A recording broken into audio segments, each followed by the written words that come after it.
The nanoparticles per se, they have different characteristics, and traditionally they have been made in bulk, and you have a different characteristics of the particles that perhaps you cannot see when you have them in one mixture. However, when you separate these materials, potentially you can then take a look at the different characteristics that they have.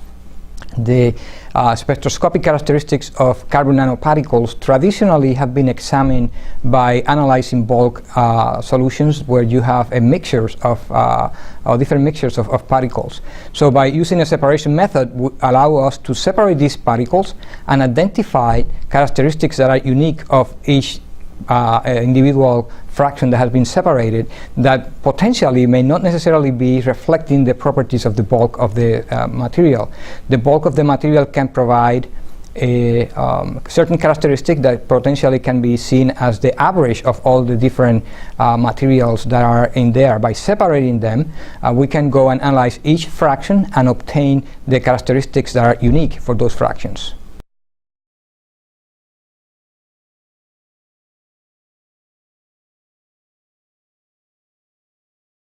We have seen, for example, that the what is known as the excitation emission characteristic of carbon dots are not necessarily characteristic of a bulk material. For example, people have indicated or have reported that the carbon nanoparticles do have the characteristics of an increased emission wavelength as a function of the excitation wavelength.